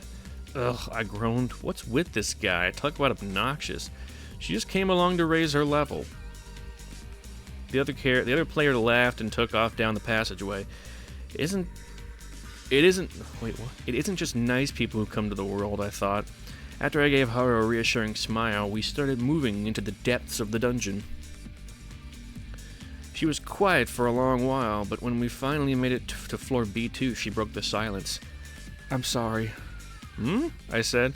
I really am a burden, aren't I? I shook my head. That's not true. But I wasn't even able to stand up for myself with that guy back there. Her voice was subdued, like all the spirit had gone out of her. Tsk, I said with a small smile. You just have to go on and say whatever it is you need to say. At those words, Haru's eyes widened in surprise. That's what Kazu said his sister always says that. Oh, the connection. I blinked.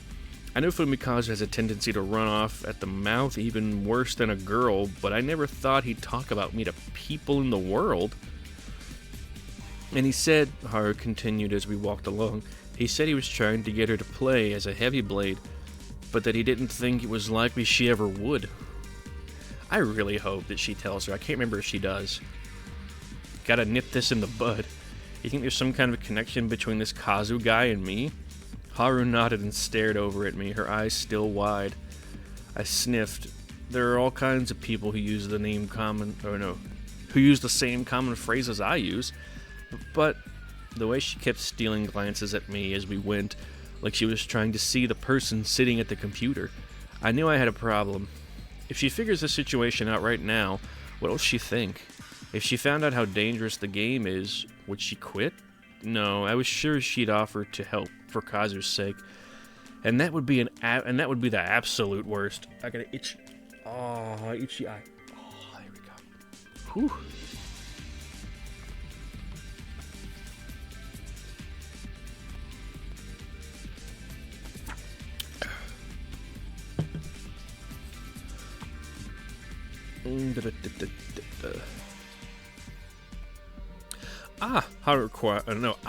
Haru cried, catching sight of something over my shoulder, so I turned and looked.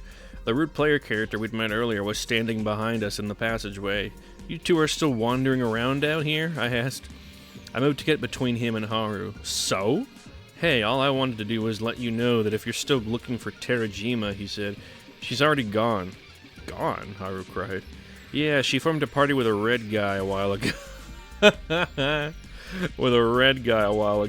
Oh, I said, feeling a bit relieved. If I had to stay with Haru any longer, she might have figured out who I really was. Then, oh well, right?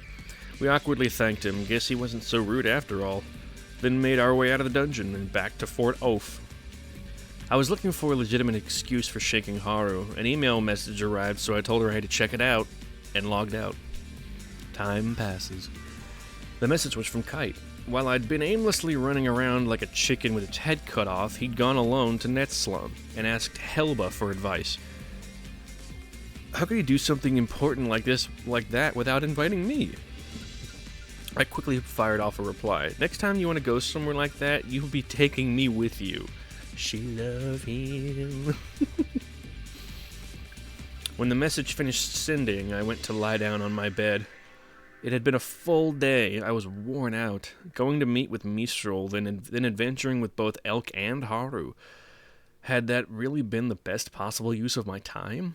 Was it wrong that I hadn't been thinking about other possible ways to look for the remaining 5 phases listed in the epitaph of Twilight? Just as I was starting to drift off, my computer made the new message mail sound again. Could that be Kite? I dragged my sluggish body from the bed and checked the message. From its title, I could tell Kite had sent back some trivial response. He better make up for forgiving me, I grumbled. But a quick response like that when it wasn't strictly necessary made me kind of happy. My sleepy eyes scanned the contents. What? I cried out loud, shocked at what it said. So loud, in fact, that Mom called up from downstairs. Akira, is something the matter? I hurriedly opened the door and called back. Sorry, it's nothing. Good night. Then I sprang back to my desk. What the fuck? I reread the message over and over. You've got to be kidding. I muttered. This isn't what I expected at all. I'm in 8th grade. Oh, God, that's still really funny. Kite, the main character of the entire series, was in 8th grade while he was saving the fucking world.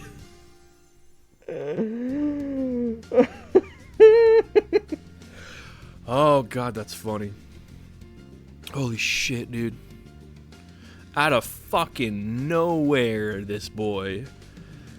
It was nice and all that he was telling me things about himself, but middle school? That meant he was a kid the same age as Fumikazu. And if Kite was in middle school, then who was his friend Orca? And if he was that age, then did that mean his partner Balmung was too? That would have been really funny. Mistral, where are you? Mistral, where are you when I need you? I moaned. Black Rose is surrounded by middle schoolers. That's so fucking funny. What a goof.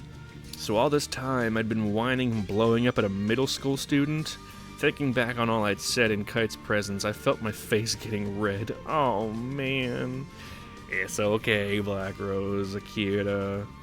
But even if he was younger than me, even if he was in middle school, Kite was still Kite. We'll still feel the same connection as always, right? But even with that thought in mind, I found myself too embarrassed to send him a reply. Time passes. That's so fucking funny. So funny. Akira, are you okay? Risa peered worriedly at my face. I don't have any pictures of her at school, so this is all I can get. This is all I can use. Risa peered worriedly at my face as I sat on the bed in school nurse's office the next day. Yeah, I'm fine, I said. Sorry. I gave a little laugh. I'd been spacing out all day and somehow twisted my left ankle right before tennis practice. The team captain told me it might be sprained and to have it checked out and take the rest of the day off. The nurse said it wasn't sprained, but it still hurt. When I got to practice, you weren't there, Akira, Risa said, setting my bag beside me. She'd brought it from the club room. Talk about a shock. You were also nodding off during class today. Are you getting enough sleep? You know, practice this week is optional, so you could have just taken it easy and focused on getting ready for the cultural festival. That's right. The school festival's this weekend. In order for everyone to have time to get ready, club participation had been declared optional. I just wanted to keep in shape, doing drills or something, I mumbled. Team selection for the winter term was coming up soon, so I wanted to get at least a little practice in. I felt like since I wasn't such an outcast on the team anymore, I could try to aim for a higher placement. You're already first string. Is there something higher than first string? I didn't know that. Weird. As for the festival, Risa, myself, and the others from my class we're doing a haunted house like every other anime. And honestly, there wasn't any real preparation for me to do at all. One girl had volunteered to do all the costumes. All the rest of us had to do was show up on the day, and we'd be set. Alright, at about the 2-hour mark, I'm gonna call it a stream. About 9 minutes from now. Nope. Well, a lot of good the practice will do if all you do is hurt yourself, Risa chided. Can you stand up? With a worried look, she held out a hand. I nervously took it and stood up, relying on my right leg, then gingerly shifted my weight to my left. Ow! The pain shot through my ankle like a million needles, or one really big one. Although the nurse had put a compress on it, it didn't look like I'd be running around, much less playing tennis for a while. I scowled. Trying to support me, Risa moved to my side. Should I see you home? No, I grumbled. I'm alright. No, I grumbled. I'm alright. I only need one foot to pedal my bike. Does she? Kind of. It's weird. Anyway. Speaking of bikes, by the way, what makes them stay up is not necessarily the speed of the bike. Speaking strictly of bikes without training wheels, it is the left and right motion of the front wheel that helps it stay up, which is why you can be pedaling very slowly and still manage to stay upright, because the wheels are turning, the front wheel is like wiggling back and forth, and I forget the specifics, but that sort of action of wiggling left and right is what helps the bike stay upright. Because people have tested this, they locked a bike's handlebars in place so that it wouldn't wobble, and then they pushed it and then like almost immediately fell over. But whenever they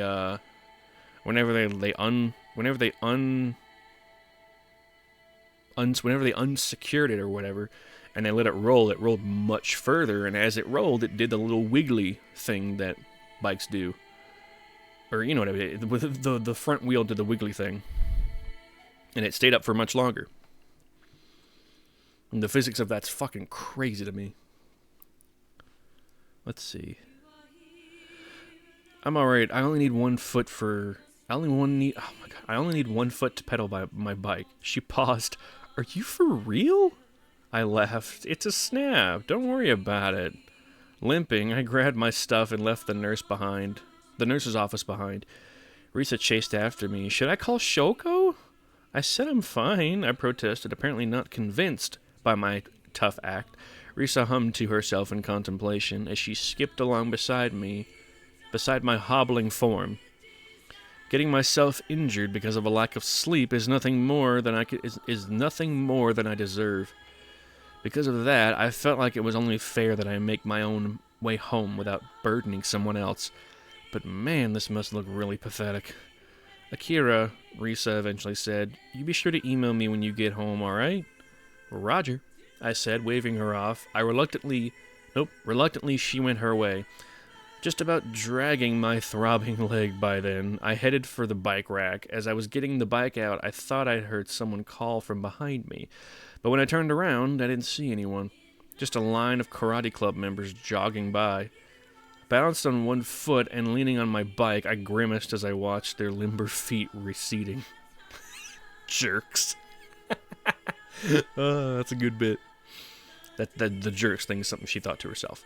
With a little effort, I got on the bike and started toward home, taking care not to put any weight on my twisted ankle. Hold on! This time the voice was clear and familiar, so I hit the brake and put my right foot down. Looking over my shoulder, I saw Hagia jogging. Fuck Hagia. I fucking hate him. Where are you going? With an injury like that? He said. He must have been on his way home. As he was carrying his bag and guitar case. How does he know I got injured? I stared blankly at him as he approached. Because he's fucking stalking you, girl. Get away from him. Hagia grabbed a handlebar. You can sit on the back of the bike. Move. Oh my god, I fucking hate him so much. What? I blinked in surprise as I looked at him. Let me see you home. That is, I'll be your chauffeur, okay? What is he doing? I just kept staring at him. He frowned. You're injured. You really expect me to watch you try to go home all by yourself? Yes, she does. Because you're fucking creepo. God. An absolute creep. And on the next page is a sketch of Creeper Hagia in the background calling to her, and then Akira looking back on the bike It's just, ugh, I hate it. I hate it so much. I hate him. He's really fucking annoying. And creepy. The silence was deafening. Where does he get off thinking he's earned the right to be some kind of protector to me? Exactly, Akira, exactly. Passing students glanced over at this tableau with curiosity in their eyes. No thank you, I said. I can get home on my own. No, you can't, Hagia said. There's a limit to how much you can overdo things. You know, without things getting absurd. He was trying to be altruistic and gallant, but boy did it come off as intensive and patronizing, because it is. Didn't I already turn this guy down? I glared at him and rested the handlebar away, ignoring the pain and pedaling forward again. Hey, wait up, he cried and reached out to grab my shoulder. Thrown off balance, I caught myself with my left leg, the one with the injured ankle, and was rewarded with a sharp shooting pain. Ow! Ah, he said hurriedly, letting go. Sorry. Yeah, it's your own fucking fault, you dick. What on earth are you doing, I thought? I already gave you my answer. Oh, what on earth are you doing? I thought I already gave you my answer. All this time I'd been mad at myself for being so careless that I got myself injured, and now my anger easily burst out at this new target because he fucking deserves it. Please, just leave me alone, I spat out, writing to get away from there as quickly as possible. Good. I worry about you because I like you, he cried out from behind. You're always on my mind. I don't give a shit. She shouldn't either. So what? You don't know the first thing about me. Exactly. Still pedaling, I looked back over my shoulder and gave him a self-righteous glare. I turned you down, I declared coldly, then turned back and accelerated. Exactly. Take no for a fucking answer, you dickwad. God. You take too much on yourself, he called and stopped dead. Oh, and I stopped dead. He was right, wasn't he? Since the day Fumikazu fell into his coma, that attitude had been with me constantly, so why did it hurt to hear it? Hagia caught up to me again. I'm tired of just watching, he said. If there's anything I can do to help, I want to. It doesn't have anything to do with you, I interrupted him and took off pedaling for home.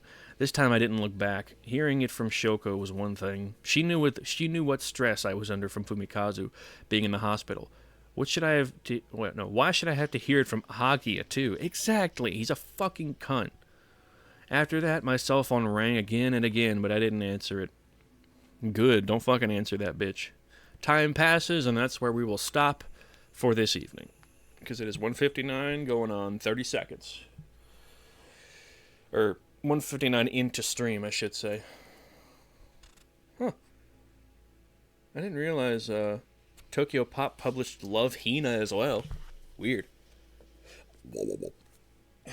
I actually really like Ken Akamatsu's work on Negima. Negima is one of my favorite series of all time.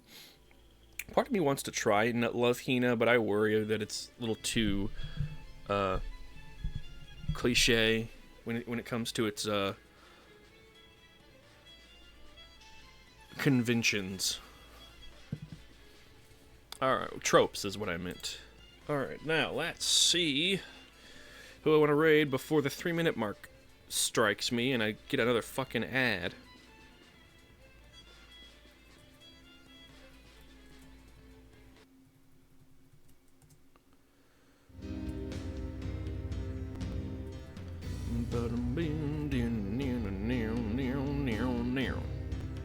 Alright. Nope, wrong one. Chatting. Oh, come on. The worst timing. Peter, this is the worst possible time. I'm just glad Spotify keeps playing, even if I go to, you know what I mean. Okay, lunatastic.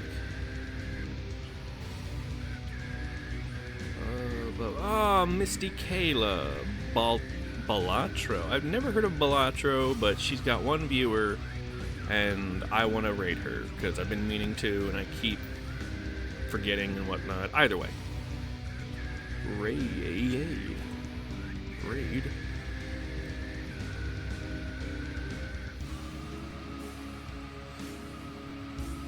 Misty Kayla. I think I spelled that right. Yes. Here goes nothing. Okay, good. The raid has been created and my signal's going down. Like a fucking ship in the night. Okay, a big thank you to anyone who happened to pop in even for just a moment. And bye-bye, VOD watchers.